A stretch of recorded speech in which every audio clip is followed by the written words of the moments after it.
నమస్తే. Welcome to our channel. Senior journalist Damu Balaji గారున్నారు. వారితో మాట్లాడదాం.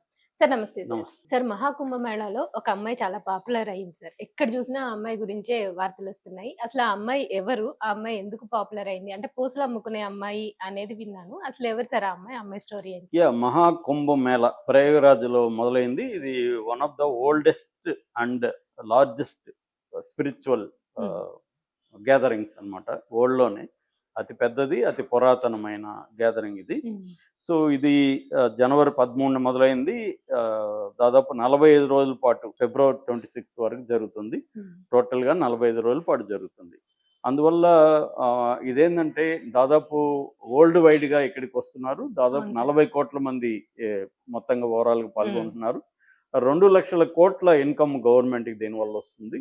సో, ఇది ప్రపంచవ్యాప్తంగా ఇవాళ ఏందంటే 12 ఏళ్ల తర్వాత కాబట్టి, హ్మ్. 12 ఏళ్లలో సోషల్ మీడియా, ఇంటర్నెట్ ఇవన్నీ విపరీతంగా పెరిగిపోవడంతో ఈ సంబంధించిన సాధువులు, సన్యాసులు, తర్వాత అఘోరీలు అవును సార్. వీళ్ళ లైఫ్ స్టైలు, వీళ్ళ హావభావాలు, వేషాలు, ఫుడ్డు వీటి హ్మ్. మీదంతా కూడా వేల వీడియోలు వస్తున్నాయి. అవును సార్. వ్లాగర్స్, యూట్యూబర్స్ అంతా హ్మ్. వెళ్ళిపోయారు. సెల్ ఫోన్లు, కెమెరాలు తీసుకెళ్ళిపోయి విపరీతంగా హ్మ్. ఫుటేజ్ వస్తుంది.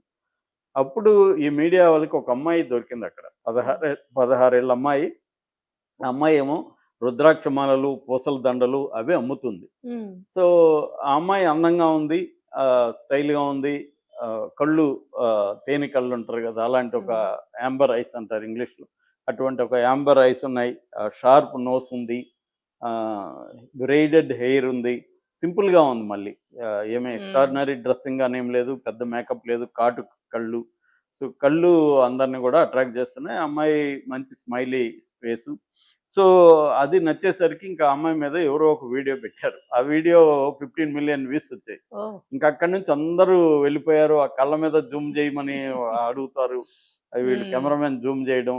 ఇంకా ఆ అమ్మాయికి గూడా కొంచెం ఈ పాపులారిటీని ఆ అమ్మాయి గూడా ఎంజాయ్ చేయడం మొదలుపెట్టింది. హ్మ్. ఆయన కాన్ఫిడెంట్‌గా మాట్లాడడం. ఎక్కడ కెమెరా షై గాని అవన్నీ లేవు. అలాగా ఆ అమ్మాయి ఇప్పుడు పాపులర్ అయిపోయింది. అందరూ గూడా అసలు ఎవరు ఈ అమ్మాయి? ఈ అమ్మాయికి హీరోయిన్ ఛాన్స్ వచ్చేట్టుంది. అంటే ఓహ్! చాలామంది హీరోయిన్‌ల కంటే ఖచ్చితంగా బెటర్‌గానే ఉంది. నేను ఓహ్! గూడా చాలా వీడియోలు చూసాను. హ్మ్. అంటే ఏమి మేకప్ లేకుండా, ఏమి లేకుండా. యాక్చువల్లీ చాలామంది ఏఐతో ఈ అమ్మాయి ఫోటోని హ్మ్. ఏఐలో ఎన్హాన్స్ చేసి పెడితే ఎక్స్ట్రార్డినరీగా ఉంది. ఓహ్! హాలీవుడ్ హీరోయిన్ లాగా ఉందన్నమాట. ఏఐ హ్మ్. పిక్చర్స్ హ్మ్. అవి గూడా వచ్చాయి. సో, ఎవరు అంటే అమ్మాయి పేరు మోనాలిసా బోన్స్‌లే అని అంటున్నారు. మరి మోనాలిసా అసలు పేరా? వీళ్ళేమైనా అవును పెట్టారా సార్. గూడా కరెక్ట్‌గా లేదు. హ్మ్. కానీ ఎక్కువ మంది చెప్తున్నది మోనాలిసా బోన్స్‌లే.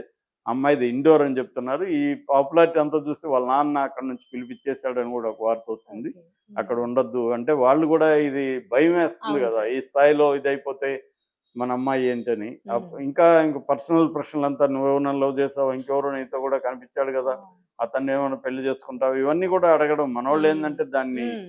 ఎన్ని యాంగిల్స్ ఉన్నాయి ఊహించలేరు అవును గదా! సార్ అసలు. అన్ని యాంగిల్స్ హ్మ్. చేస్తున్నారు మీడియా. హ్మ్. సో, ఆ అమ్మాయి అయితే క్లియర్‌గా మా ఇంట్లో అమ్మా, నాన్న చూపించిన వాళ్ళని పెళ్లి చేసుకుంటాను. నాకు పెద్ద గోల్స్ ఏం లేవు లైఫ్‌లో అనేది చెప్తుంది.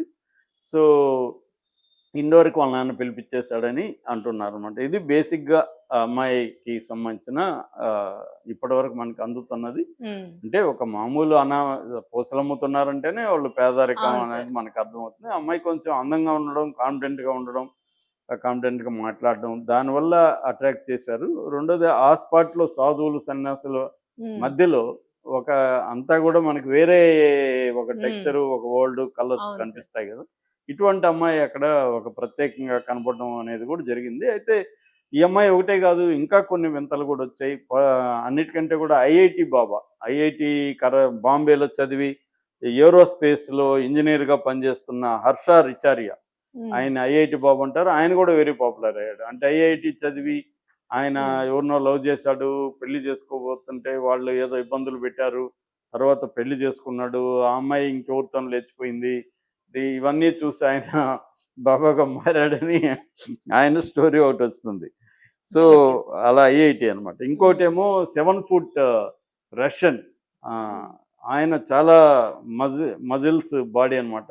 హ్మ్. చాలా స్ట్రాంగ్‌గా ఉన్నాడు. 7 అడుగులు. అవును సార్. హ్మ్. చాలా బాగున్నాడాయన. ఆత్మ ప్రేమ్ గిరి మహారాజ్ అని పేరు పెట్టుకున్నాడు. ఓకే. ఆయన ఎక్కడో గుహల్లో ఉంటాడంట. ఈ టైంలో ఇక్కడికొచ్చాడు హిమాలయాల నుంచి. హ్మ్. సో, ఆయన గూడా వెరీ పాపులర్ అనమాట. నేను పర్సనల్‌గా రాఘవేంద్రరావు దగ్గర అసోసియేట్ డైరెక్టర్ పనిచేసినప్పుడు సుభాష్ చంద్రబోస్ అనే సినిమాకు పనిచేశాను. అప్పుడు ఈ మాకు అక్కడ కొంతమంది వైట్స్ కావాలి, హ్మ్. అదేంటంటే బ్రిటిష్ ఫీల్డ్. అప్పట్లో సాయిబాబా బెంగళూరు ఉంటుంది వైట్ ఫీల్డ్లో, హ్మ్. అక్కడ పట్టుకొచ్చాం. ఆ! పట్టుకొస్తే అందులో చాలామంది రష్యన్ సైంటిస్టులు వాళ్ళంతా కూడా ఉన్నారు. ఓహ్! వాళ్ళకి భాష ఇంగ్లీష్ కూడా రాదు సరిగ్గా, హ్మ్. కానీ కమ్యూనికేట్ చేయగలిగారు. సో వాళ్ళు చాలామంది సైంటిస్టులు, యూనివర్సిటీ లెక్చరర్స్ అలాంటి వాళ్ళు కూడా సాయిబాబా దగ్గరికి వచ్చేసి హ్మ్. ఉన్నారు. అంటే వెస్ట్రన్ కల్చర్లో ఏంటంటే వాళ్ళకి మెటీరియలిస్ట్ కల్చర్ ఎక్కువ ఉంటుంది కాబట్టి అన్ని సంపద అన్నీ ఉంటాయి, కానీ ఏదో ఒక వాయిడ్, అంటే ఒక వెలితి అనేది ఉంటుందన్నమాట. అవును సార్. ఈ వెలితి అనేది ఏంటంటే అన్నీ ఉంటాయి, హ్మ్. ఇంకా ఏమి అనుభవించడానికి ఏమీ లేవు. ఏం చేయాలి? లైఫ్‌ని ఎలా కంటిన్యూ చేయాలి? ఏదో డిజైర్స్ అన్నీ హ్మ్. పోతాయి హ్మ్. వాళ్ళకి. ఆహ్, ఈ వెల్త్‌కి సంబంధించిన డిజైర్స్ ఏవో ఉన్నాయి, అది పోతుంది. డిజైర్ లెస్‌గా బతకడం అనేది ఒక వాక్యూమ్‌లోకెళ్ళిపోతుంది. హ్మ్. అప్పుడు వాళ్ళకి ఏదో ఒకటి కావాలి. అప్పుడు ఇండియన్ స్పిరిచ్యువలిజం అనేది వాళ్ళకి ఉపయోగపడుతుందనమాట. ఈ ఇండియన్ వచ్చేసి ఇక్కడ బాబా, అందుకనే మనకి రజనీష్ బాబాలు గాని, ఇప్పుడు సద్గురు గాని, ఇలా అందరూ వీళ్ళెందుకు ఇదంటానంటే ఇంటర్నేషనల్‌గా హ్మ్. డబ్బున్నోళ్ళు, నాలెడ్జ్ ఉన్నవాళ్ళు ఇలాగా వచ్చేస్తుంటారు. అయితే వీళ్ళని హైలైట్ చేయడం అనేది కామనే అది ఎక్కడైనా. అవును సార్. కానీ ఇటువంటి ఒక పేద అమ్మాయిని హ్మ్. హైలైట్ చేయడం ఒక రకంగా మీడియా కోసమే చేస్తుంది గానీ, దాని సైడ్ ఎఫెక్ట్‌గా అమ్మాయికి కూడా హెల్ప్ అయ్యే అవకాశం ఉంది. ఇక్కడ యాహ్! మనకి కుమారి ఆంటీ కూడా ఫైనల్‌గా ఆమెకి హెల్ప్ అయింది. హ్మ్. అంటే ఇదేందంటే మీడియా అటెన్షన్ ఒక్కోసారి మనకి హెల్ప్ అవుతుందా? డ్యామేజ్ అవుతుందా? అనేది కూడా ఉంటుంది. అవును సార్. కాకపోతే దాన్ని జాగ్రత్తగా డీల్ చేయగలగాలి. కుమార ఆంటీ ఆ విషయంలో సక్సెస్ హ్మ్. అయింది. అంటే మీడియా ఆమెని కొంత ఇబ్బంది పెట్టినా ఫైనల్‌గా ఆమె సక్సెస్ అయింది. చివరికి 2 తెలుగు రాష్ట్రాల మినిస్టర్‌లని కలిసింది. అక్కడికెళ్ళి వరదకు సంబంధించిన డబ్బులు కూడా ఆమె చంద్రబాబుకిచ్చింది. హ్మ్. ఆహ్, అలాగా ఆమె వ్యాపారం పెరిగింది. కొన్ని షోలల్లకి వెళ్ళింది. ఆ మేరకి ఆమెకి హెల్ప్ అయినట్టుగా మనకి తెలుస్తుంది. హ్మ్. అట్లాగే ఈ అమ్మాయి ఖచ్చితంగా నాకు తెలిసి ఎవరో ఒకరు బాలీవుడ్‌లో ఈ అమ్మాయికి హ్మ్. ఛాన్స్ కూడా ఇస్తారు. ఖచ్చితంగా మంచి మేకప్ ఏసి, కొంత ట్రైనింగ్ ఇస్తే ఆమె మంచి ఆర్టిస్ట్ కూడా. ఎక్స్‌ప్రెషన్స్ బావున్నాయి. హ్మ్. మంచి ఎక్స్‌ప్రెసివ్ ఫేసు. కళ్ళు కొద్దిగా వెరైటీగా ఉన్నాయి.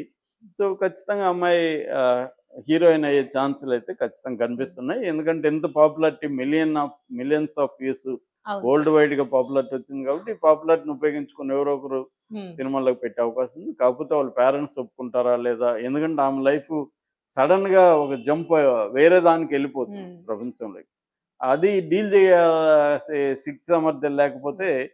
మరింత ఇప్పుడేదో అవును సార్. ప్రశాంతంగా ఉంది. హ్మ్. ఒక చిన్న జీవితం ఏదో అమ్ముకొని హాయిగా హ్మ్. ఉంది. ఈ ఇంత సెలబ్రిటీలాగా సడెన్‌గా సెలబ్రిటీలు అవును అయిపోయి సార్. అది వెరీ హ్మ్. డిఫికల్ట్ అది. అవును. ఎప్పుడైనా ఫెయిల్యూర్‌ని డీల్ చేయడం కంటే సక్సెస్‌ని డీల్ అవును సార్. చేయడం వెరీ కరెక్ట్. డిఫికల్ట్. అది కూడా సడెన్‌గా. హ్మ్. గ్రాడ్యువల్ అంటే నువ్వు మెల్లగా అలవాటవుతాం. హ్మ్. సడెన్‌గా వచ్చేస్తే దాన్ని ఎవరెవరో వచ్చేస్తారు. మనకు హ్మ్. సంబంధం లేని వాళ్ళంతా మనల్ని కంట్రోల్ చేయడం మొదలుపెడతారు. హ్మ్.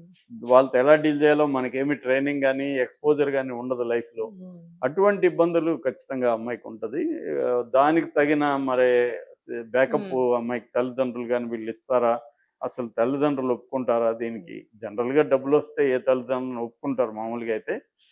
చెప్పలేము అందరిని గూడా. అవును సార్. కొంతమంది డబ్బు కంటే పరువుకి హ్మ్. ఇంకో దానికి ఇచ్చే అవకాశం ఉంది.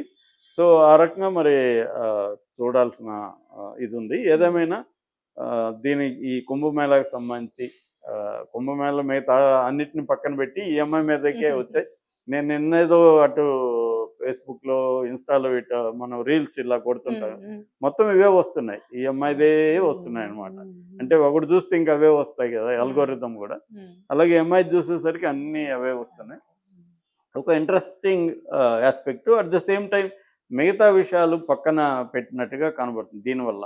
అంటే ఎప్పుడైనా మనకేందంటే ప్రతి దాంట్లో గూడా ఒక డ్రామాటిక్ ఎలిమెంట్ హ్మ్. గావాలి. ప్రజలకు కానీ, మీడియాకి కానీ. ఒక డ్రామా గావాలి. ఒక సెన్సేషన్ గావాలి. లేనప్పుడు మనం కుదిరితే సెన్సేషన్ చేయడానికి ట్రై చేస్తాం. అన్నీ గూడా సెన్సేషన్ అవ్వవు.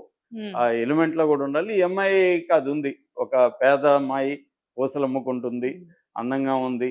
ఆ అమ్మాయికేమన్నా బ్యాక్ డ్రాప్ ఉందా? అమ్మాయి ఎవరు? ఆ అమ్మాయి ఫ్యూచర్ ఎలా ఉండబోతుంది? ఈ డ్రామా ఉంది గాబట్టి, ఈ అమ్మాయి హైలైట్ అయింది. అలాగే ఐఐటీ బాబాలు చాలా రకాల హ్మ్. బ్యాచ్‌లుంటారు. ఈయన ఐఐటీ చదువుకొని రావడం వల్ల ఆయన మంచి మామూలుగా సన్యాసులు యోగాలు చేసి ఫిట్‌గానే ఉంటారు గానీ, హ్మ్.